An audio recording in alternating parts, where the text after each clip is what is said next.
Okey, Assalamualaikum warahmatullahi wabarakatuh. Bertemu lagi kita hari ini bersama saya Firdaus Selamat di dalam segmen Bicara Minda.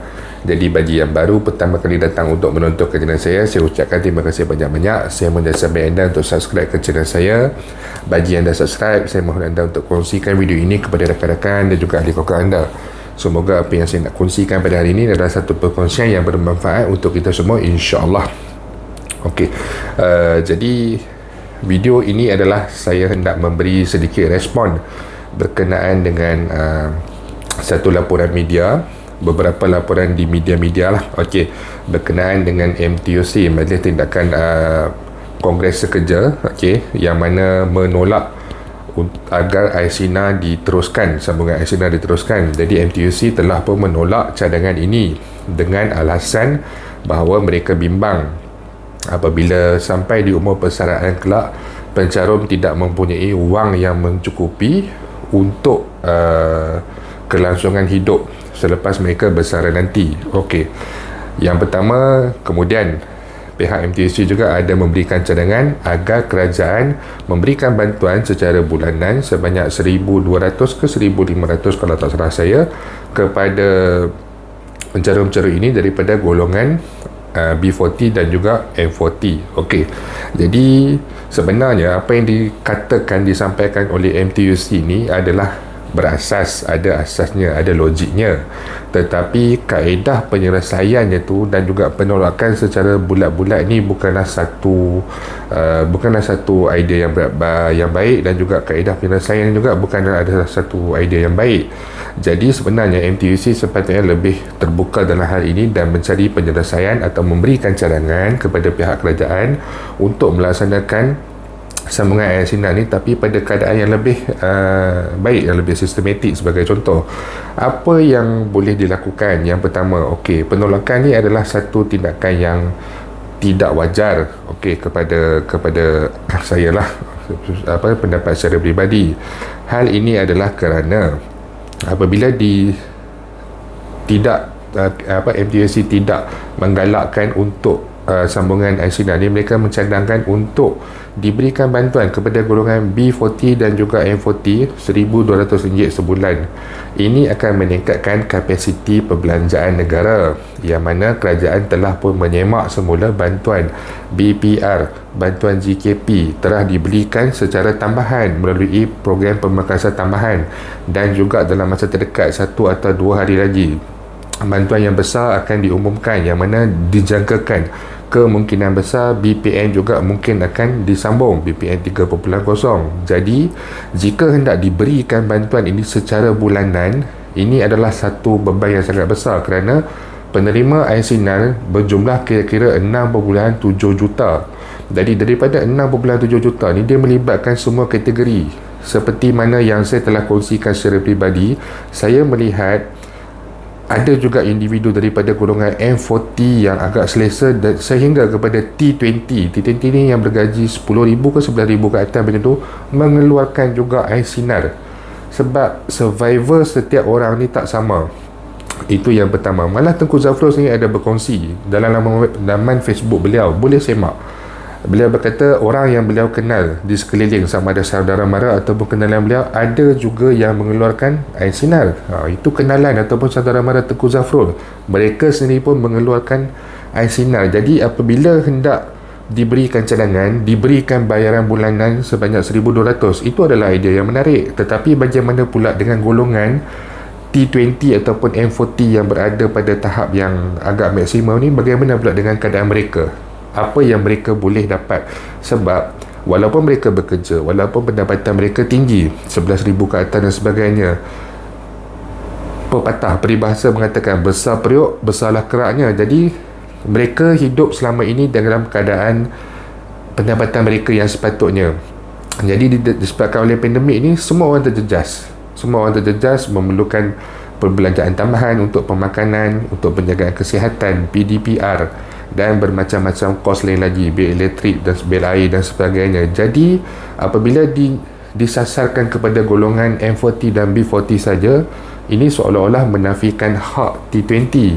Dan untuk diberikan pula bantuan tu secara bulanan kepada M40 dan B40 yang daripada golongan pencarum kredit BSP. Bagaimana pula dengan mereka yang tidak mencarum dengan kredit BSP, contohnya penjawat awam? Mereka ini juga malahan ada sebilangan berdasarkan grade pangkat mereka ni telah pun dipotong allowance mereka bagi memberikan sumbangan semula kepada pihak kerajaan, dan dana tersebut digunakan untuk pembayaran BPR. Jadi bagaimana pula dengan yang bukan pencarum kredit BSP? Mungkin ada yang tidak mencarum langsung tetapi bukannya penjawat awam. Jadi kesemua orang memerlukan sesuatu bantuan. Jadi apabila diberikan khusus kepada M40 dan B40 dari kalangan pencarum kredit BSP saja, tidak adil bagi T20 ataupun M40 atasan yang juga mencarum kredit BSP, dan juga tidak adil kepada mereka yang bukannya penjawat swasta, mereka yang mungkin bekerja sendiri ataupun mereka yang mungkin penjawat awam dan sebagainya. Tidak adil. Jadi bantuan ini, penyelesaian yang dicadangkan oleh kredit BSP ini dilihat tidak orang kata apa, tidak menyeluruh dan akan menimbulkan isu-isu yang lain pula.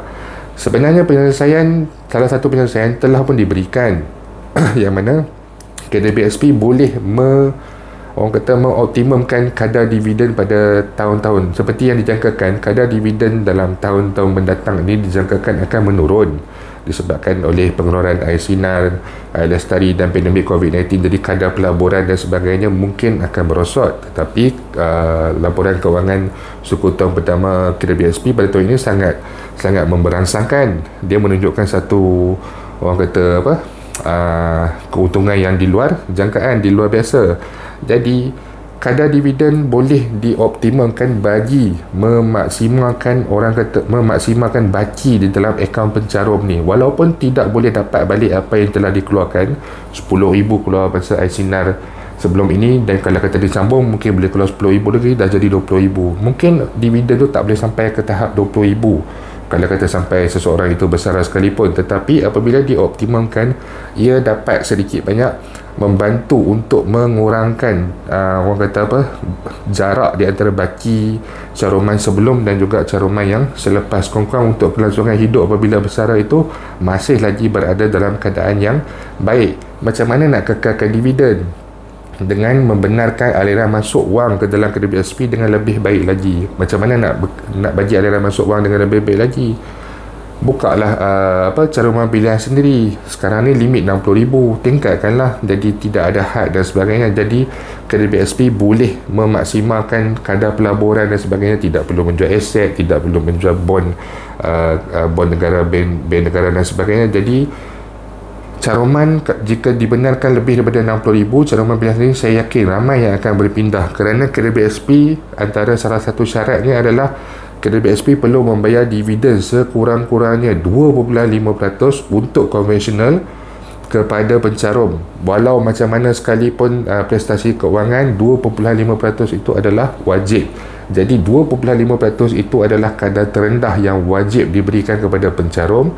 Jika hendak dibandingkan dengan simpanan tetap di bank-bank sekarang, simpanan tetap adalah di bawah 2% setahun. Jika ada lebih daripada 2 pun, ianya bukanlah untuk tempoh pelaburan setahun, mungkin 3 bulan 2.2%, 8 bulan 2.28%. Anda boleh lihat kesemua perkara ini di dalam laman web setiap bank. Tengok dividen ataupun kadar faedah bagi pelaburan tetap. Anda boleh lihat tidak ada yang lebih baik daripada kadar dividen yang diberikan oleh kredit BSP. Jika kredit BSP menggalakkan lebih ramai pencarum di luar sana yang mana yang tidak terjejas dan mempunyai tunai untuk memasukkan wang mereka ke dalam kredit BSP, walaupun tidak boleh menampung semula apa yang telah keluar, tetapi sedikit sebanyak orang kata ada wang aliran masuk bagi membolehkan mungkin kredit BSP untuk mengekalkan pelaburan dan juga simpanan tetap mereka di bank dan juga perkara-perkara yang lain. Jadi saya harap MTUC akan keluar dengan cadangan ataupun idea lebih bernas daripada apa yang telah dinyatakan pada hari ini. Sebenarnya terlalu banyak kaedah dan penyelesaian. Kita ada banyak ekonomi expert, kita ada banyak orang-orang yang hebat, orang-orang yang bijak, sama ada daripada segi dalam kerajaan maupun di luar kerajaan, dan mereka ini sepatutnya boleh mengeluarkan idea macam mana untuk diteruskan air sinar ini dan juga mengoptimumkan kadar dividen tahunan kepada pencarum dan juga memastikan bahawa apabila kita bersara kelak, kita mempunyai dana yang mencukupi untuk kelangsungan kita di hari tua nanti. Sebenarnya terlalu banyak expert di luar sana, tetapi tidak ada satu pun yang orang kata apa, memberikan alasan ataupun memberikan cadangan apa yang boleh dilakukan. Terlalu sedikit berdasarkan pada pemerhatian saya. Sebenarnya banyak kaedah yang boleh dilakukan, antara